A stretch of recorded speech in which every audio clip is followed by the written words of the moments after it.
It's actually a pretty exciting time for Prison Break fans. Even though it's been years since Michael Scofield and Lincoln Burrows last pulled off their jaw-dropping escapes, there's a real sense that the franchise might not be done just yet.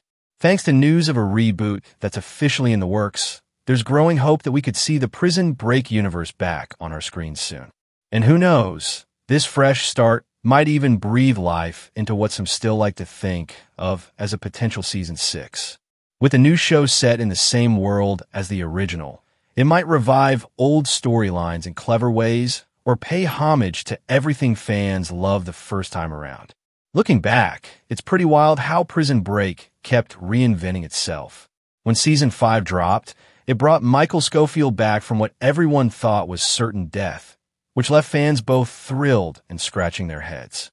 That season had Michael reconnecting with all the major players, Lincoln, Sarah, Teabag, C-Note, and Sucre, for yet another high-stakes escape. The first episode kicked off in that unmistakable Michael Scofield way, with his voice narrating, "I died 7 years ago," before launching into one of his classic reflections on freedom. Pretty soon, we saw Lincoln stumbling onto clues that his brother might still be alive, locked away in a grim Yemeni prison. Because Prison Break has always stuck to a world grounded in gritty realism. No magic or zombies here. People naturally wondered how Michael could be alive after such a final, tragic ending. But if there's anyone who could plan a fake death so flawlessly it'd fool everyone, even us, it's Michael Scofield. His entire story arc was built around outsmarting impossible odds. Still, the fact that we'd all watched him sacrifice himself made it a bit of a puzzle. Was he truly dead before, or was it another of his brilliant long games? To really appreciate how his so-called death played out, it helps to rewind.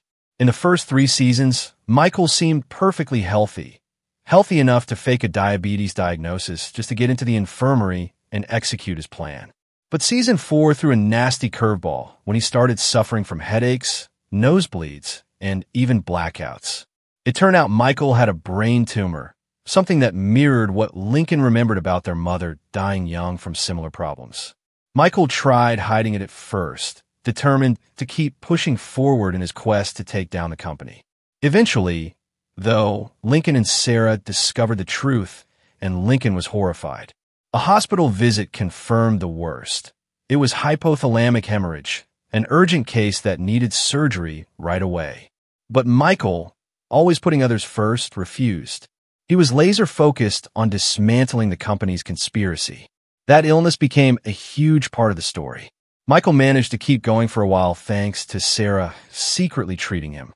But when he collapsed trying to secure Scylla, the company snatched him up. Their offer was chilling.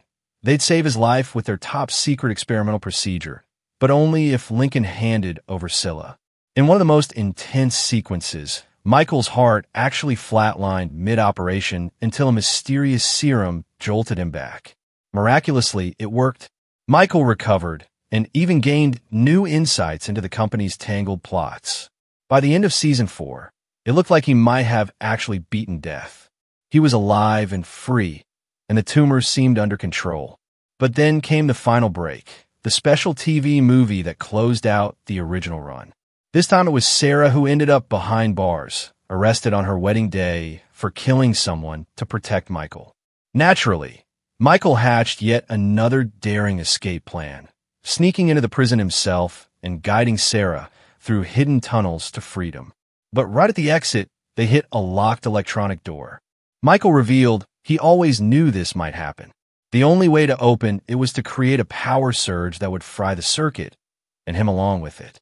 In a heartbreaking farewell, he fused the wires, showered himself in sparks, and let Sarah escape, giving up his life so they could finally all be free. Later, Sarah learned the company hadn't cured him after all. They only delayed the inevitable. Michael's sacrifice was both an act of love and, in many ways, a chance to make peace with everything he'd done.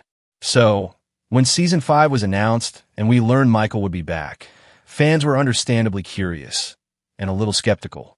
How could he possibly still be alive? The answer was classic Prison Break, a new layer of conspiracy.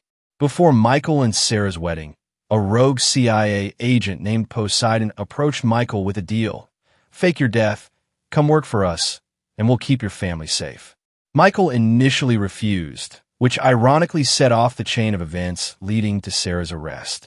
Desperate, he changed his mind, staged his death, and vanished into the shadows. That's how he ended up rotting in a Yemeni prison for 7 long years. Even though Wentworth Miller has since said he's officially done playing Michael, and he's been wonderfully open about wanting to pursue roles that better reflect his life as a gay man, the idea of this universe continuing still feels full of promise. A bunch of fans have speculated that the upcoming reboot might cleverly tie back into these old conspiracies, or even show how Michael's legacy continues to shape the world. The reboot, what we know so far. Speaking of that reboot, it's already showing serious momentum.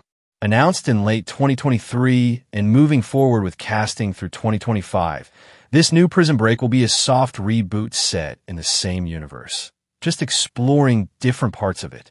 It'll focus on a fresh set of inmates and guards, with Hulu ordering a pilot that'll determine if the full series goes ahead. Given the original's popularity, the odds seem pretty good. We're already seeing an intriguing new cast come together. Emily Browning as Cassidy Collins, a military vet turned corrections officer. Lucas Gage as Jackson, an ambitious young politician. Drake Roger as Tommy, who's been locked up for a decade. Clayton Cardenas as a menacing inmate nicknamed Ghost. Georgie Flores as a rookie guard. J.R. Bourne as Junior, a man still haunted by a past prison break. Even cooler, the addition of Emmy winner Margot Martindale as the new warden promises we'll get that perfect mix of personal drama and big institutional intrigue. Fans of the original will remember how Warden Pope was such a pivotal figure in Michael's first escape. So it'll be interesting to see if Martindale's character ends up equally crucial, or maybe becomes the next victim of a genius breakout scheme. However it plays out, one thing's for sure. This is a chance to honor what made Prison Break such a phenomenon while crafting thrilling new stories for a new era. And that's something any fan can get behind. And that's that for today's video, folks. Thanks for watching, and we'll see you in the next one.